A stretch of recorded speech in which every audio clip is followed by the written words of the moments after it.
Et bonsoir à tous et bienvenue dans cette chaîne dédiée à l'autisme. Aujourd'hui, quatrième épisode, comment je gère mes finances et ma comptabilité.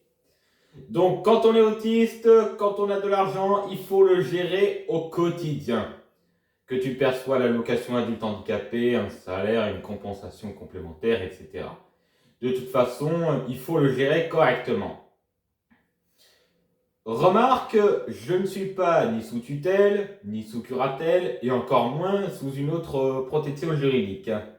Je suis libre de mes propres faits.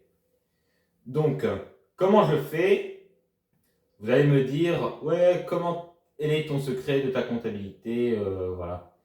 Bon, déjà, principalement, j'ai 6 banques. Combien? Oui, 6. Eh oui, faut bien gérer tout ça. Et une boîte à espèces, aussi appelée la caisse ou la poche. Donc, comment je gère toutes mes finances? Eh ben, dans un logiciel de comptabilité sur mon ordinateur. Et oui, c'est pas un logiciel de comptabilité familiale ni sur tableur Excel, non. C'est sur un vrai logiciel de comptabilité, certifié et homologué par l'administration fiscale. Et oui, peu de gens le savent, il faut avoir quand même un logiciel dédié. Mais bon, je me suis dit, c'est mon choix, je le fais. Donc comment je le gère?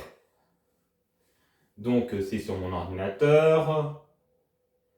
Voilà, si je fais une dépense et que j'utilise un compte, bah je demande le ticket de caisse pour avoir les détails, le prix hors taxe, les montants de TVA, le montant TTC, qui a payé, surtout où est-ce que ça a été fait et quel est son fournisseur ou qui a été, voilà.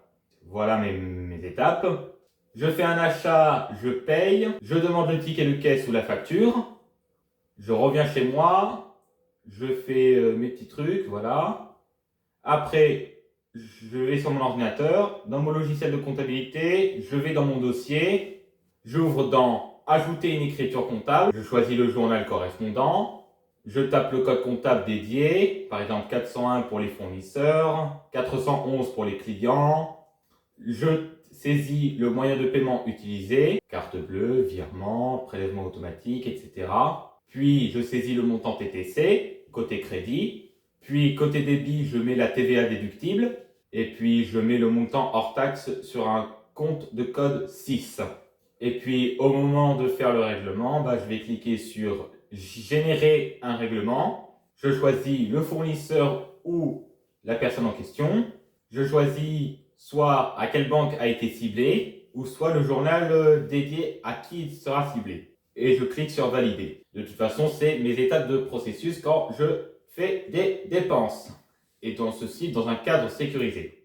Pour mes revenus, je fais dans le journal des ventes, je saisis le montant des revenus, je clique sur générer les revenus, je choisis la banque où ça a été déposé, clique, et puis voilà, j'ai la somme. Il se peut que je peux faire des mouvements entre deux comptes. Dans ce cas-là, je prends un journal de banque, voilà, je fais le code 580 d'abord au débit pour la banque 1, puis la première banque, je la saisis au crédit, voilà, pour effectuer la sortie. Puis dans un autre journal de banque, je fais 580 au code crédit, et puis au débit, je mets le code de la banque auquel j'ai fait le mouvement, auquel le mouvement a été réalisé. Donc ça, c'est pour les dépôts. Voilà. Pour les dépôts d'espèces, j'ai des poches spéciales que je dépose à ma banque. De toute façon, le processus il est assez simple. Tu remplis une poche avec tes coordonnées, tu fais la dénomination, tu vas à la banque, tu prends ta carte, paf, tu vas dans la machine.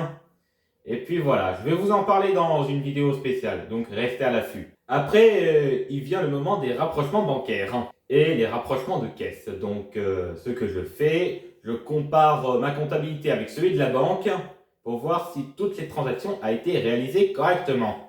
Si jamais tout a été fait, je n'ai rien à craindre. Par contre, si j'ai constaté qu'il n'y avait pas tout, je fais la régule. Vous verrez dans une autre vidéo, restez à l'affût.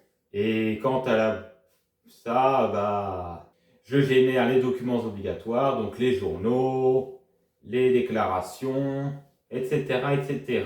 Donc voilà, si ça t'a plu et si t'as quand même plu, tu peux quand même t'abonner et lâcher ce pouce bleu. Salut! La vidéo vous a plu? Cliquez à gauche pour vous abonner. Si vous voulez voir un autre contenu, cliquez à droite. Et à bientôt.